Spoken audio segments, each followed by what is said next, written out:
Hello students, welcome to my channel Puneet sir की पाठशाला। और हम एक और वीडियो लेके आ गए हैं, एक और लेक्चर लेके आ गए हैं क्लास 10th इलेक्ट्रिसिटी से लेकर, जिसका वीडियो का जो कोटेशन है, जो हमारा मेन टॉपिक है, वो है electrical power, energy and commercial unit of electrical energy. तो चलिए वीडियो शुरू करते हैं। और इसके पहले मेरे चारों पार्ट आप देख के आए तो ज़्यादा समझ में आएगा। ठीक है, तो देखते हैं इस वीडियो के अंदर क्या है, क्या लेके आया हूं मैं आज आपके लिए पिटारे में से। तो हमारा जो सबसे पहला टॉपिक मैं जो आज आपको बताने वाला हूं वो है electrical power. Electrical power power देखो, फिजिक्स के अंदर जो इलेक्ट्रिकल पावर है वो कुछ डिफाइन कुछ इस तरह से है कि the rate of doing work, the rate of doing work. मैं इसको समझाऊंगा, एक एग्जांपल, बहुत शानदार एग्जांपल है, पहले समझ लो डेफिनेशन किताबी कीड़ा क्या करता है। तो rate of doing work is called power. The rate of doing work is called power, यानी इलेक्ट्रिकल पावर भी जो होगी वो क्या होगी, चार्ज के द्वारा जो वर्क डन होता है डिवाइडेड बाय टी। चार्ज जो वर्क करेगा डिवाइडेड बाय टी। अब इस पावर को समझने के लिए आपको पहले एक एग्जांपल इमेजिन करना पड़ेगा। फॉर एग्जांपल, जैसे उसेन बोल्ट है, आपने सुना होगा उसेन बोल्ट के बारे में, जो फास्टेस्ट स्प्रिंटर एथलीट है अभी वर्ल्ड में, वर्ल्ड रिकॉर्ड है उनके पास। तो वो 100 मीटर 9.58 सेकेंड्स लेते हैं और मैं 11 सेकेंड्स लेता हूँ या 12 सेकेंड्स लेता हूँ। तो दोनों काम तो एक ही कर रहे हैं, 100 मीटर कवर कर रहे हैं, काम तो एक ही है 100 मीटर कवर करने का। लेकिन कौन जल्दी कवर कर लेता है, कौन कम समय लेता है? जो कम समय लेता है उसका पावर ज्यादा होता है, जो ज्यादा समय लेता है उसका पावर कम होता है। यही इलेक्ट्रिकल पावर भी है, कितने समय में कितना काम हो रहा है। आपको बात समझ में आ रही होगी। जैसे एक हीटर है, उसकी पावर ज्यादा होती है क्योंकि वो कम समय में जल्दी गर्म हो जाता है। वहीं आपका मोबाइल चार्जर जो होता है वो ज्यादा समय लेता है उतना ही गर्म होने के लिए। इसका मतलब इलेक्ट्रिकल हीटर के पास पावर ज्यादा होती है और आपके मोबाइल के चार्जर के पास पावर थोड़ी सी कम होती है। यही कंसेप्ट है, कोई सा भी कंसेप्ट उठा लो, पावर का यही कंसेप्ट है, rate of doing work is called power. इसकी यूनिट होती है, इसकी एसआई यूनिट जो होती है, एसआई यूनिट क्या होती है, इसकी एसआई यूनिट होती है वॉट। क्या होती है? वॉट। अंडरस्टूड? समझ में आया? What is electrical power? Electrical power the rate of doing work is called power. Physics के अंदर ये डिफाइंड है। And what is power is equal to W by T. अब इसका एक जो नए वर्जन के जो फॉर्मूलेज हैं, जो किताबों में फॉर्मूले दिए रहते हैं, वो हम डिफाइन करेंगे या हम लेके आएंगे उसको। देखो power is equal to work done. अब वर्क डन का फॉर्मूला याद है? यहां देखो साइड में लिखवा रहा हूं, यहां देखो। अच्छा, क्या था work done? Work done is equal to potential difference multiplied by the magnitude of that charge. Put करो इसमें, potential difference multiplied by magnitude of charge divided by time. अब इसको और इलॉबरेट करेंगे तो आपको पता था कि Q बाय टी जो होता है वो क्या है? करंट। मेरे प्रीवियस लेक्चर में आपको डिस्क्रिप्शन सेक्शन में पूरा दे दूंगा, उसका लिंक्स भेज दूंगा, आप बिल्कुल चेकआउट कर लेना। फर्स्ट, सेकंड, थर्ड, फोर्थ और ये 5th पार्ट है, तो चारों पार्ट देख के आना। देखो, I is equal to Q by T, current is equal to rate of flow of charge, यानी Q by T is equal to current, तो P is equal to V into I. बहुत बढ़िया sir, नया formula बन गया, ये भी watt में आएगा। द प्रोडक्ट ऑफ वोल्टेज या potential difference across a resistance multiplied and the current flowing through that resistance will be equal to the power. अब एक चीज और, ये मिटा रहा हूं। अब इसमें है ना, हम ओम्स लॉ भी लगा सकते हैं। आपको तो पता ही होगा ओम्स लॉ क्या होता है, V is equal to I into sir R, I into R. V का फॉर्म, V की वैल्यू इसमें पुट करो जरा, P is equal to V, I into R, I into I square R is equal to power. बहुत बढ़िया sir, बहुत बढ़िया। एक और फॉर्मूला हो सकता है, तीसरा फॉर्मूला जो तीनों बुकों में रहते हैं वो मैं बता रहा हूं। एक और फॉर्मूला है V by R is equal to I. अब जरा जहां आई है वहां ये रख दो, तो पावर का एक नया फॉर्मूला बनेगा, V into V by R, V square by R. तो बन गया P is equal to V square by R, नया फॉर्मूला। और ये भी यूनिट वॉट में आएगी, ये भी यूनिट वॉट में आएगी, इसकी ऐसा यूनिट वॉट। क्लियर, समझ में आया क्या? चलो बहुत बढ़िया, बहुत शानदार। ऐसे ही हमें हर चीज को बहुत सिंपल तरीके से समझना है। और अब नेक्स्ट जो टॉपिक है वो है इलेक्ट्रिकल एनर्जी। इसके बाद मैं commercial unit of electrical energy बताऊंगा, जो आपके घरों में 1 यूनिट 2 यूनिट बिजली खा गए, 1 यूनिट बिजली खा गए, 10 यूनिट बिजली कंज्यूम कर ली हमारे रेफ्रिजरेटर ने, तो इतना बिल आ गया, कितना बिल आ गया, वो सब आपको समझ में आ जाएगा 2 सेकंड के अंदर। अभी देखिए आप सबसे पहले नया टॉपिक जिसका नाम है इलेक्ट्रिकल एनर्जी। क्या है इसका नाम? Electrical energy. बहुत बढ़िया,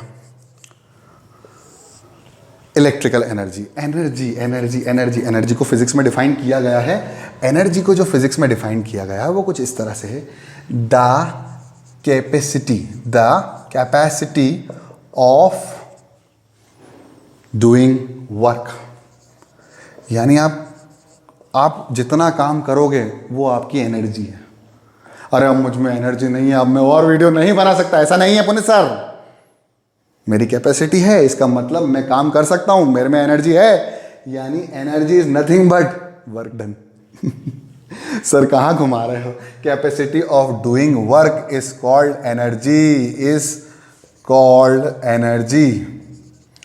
इसमें कोई एग्जाम्पल इतना विशेष रूप से देने की जरूरत नहीं है, आपको सिंपल सी एक काम करना है। और आप देखना, जैसे आपने हीटिंग इफेक्ट को वर्क डन से बराबर किया था। हीट क्या है? Heat is also a form of energy.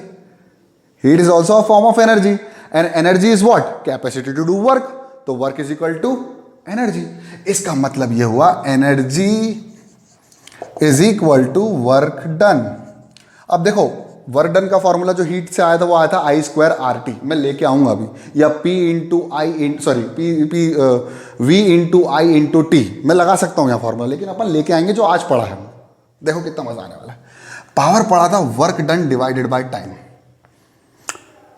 Multiply कर दो, power into time is equal to work done. Work done ही तो एनर्जी है।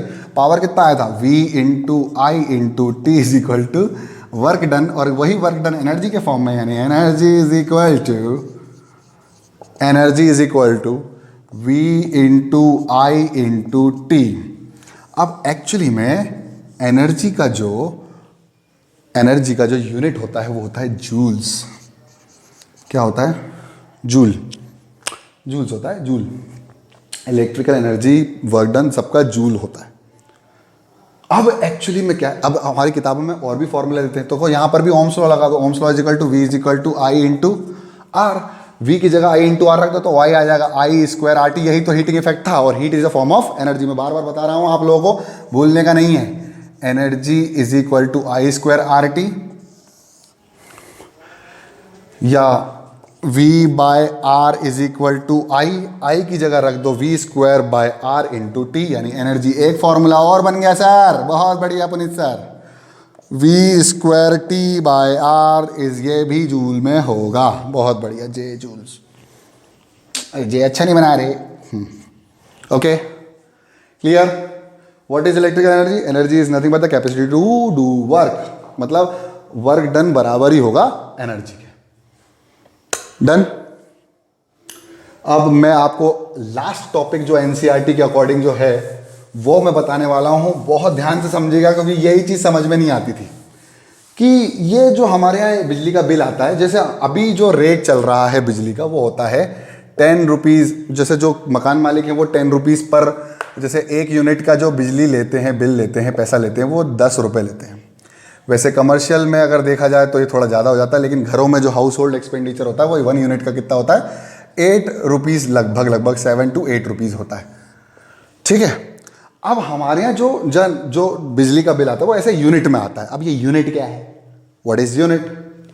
ओके, तो देखा जाए तो यही कमर्शियल यूनिट है इलेक्ट्रिकल एनर्जी का। देखते हैं, हेडिंग लगाएंगे, सभी बच्चे लगाएंगे commercial, spelling commercial unit of electrical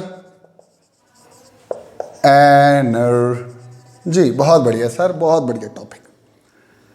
जो कमर्शियल यूनिट होता है इलेक्ट्रिकल एनर्जी का, वो होता है किस फॉर्म में पता है आपको? Kilowatt hour, watt into hour, power into time is equal to energy. हमारे पास जूल्स में भी होता है, इसको हम जूल्स में भी कन्वर्ट कर सकते हैं। पावर इंटू टाइम और watt into hour is called energy. Power into time यानी ये पावर जो है वो किलो वॉट में है। अरे वॉट जो था वो क्या था? पावर। अब किलो वॉट है तो 1 किलो वॉट में कितने वॉट?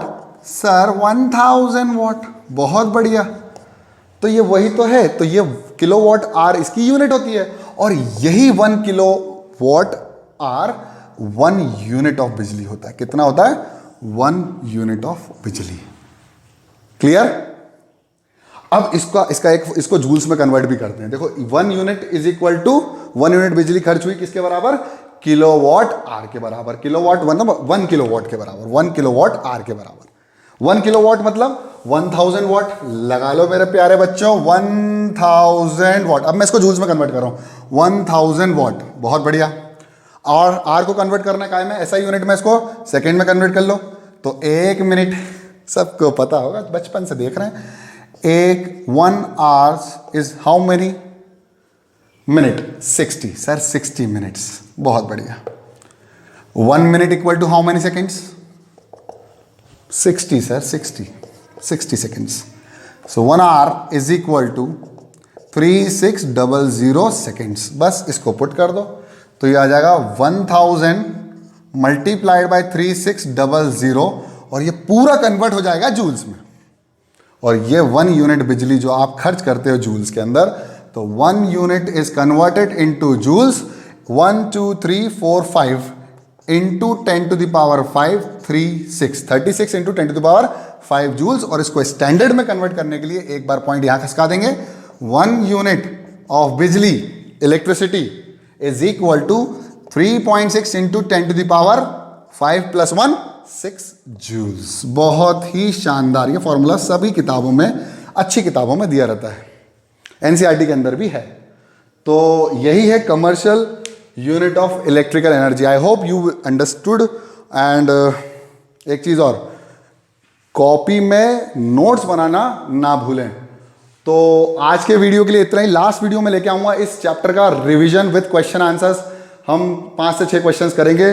तब तक के लिए बाय, और पढ़ते रहो, बढ़ते रहो, यही हमारा नारा रहेगा। जय हिंद।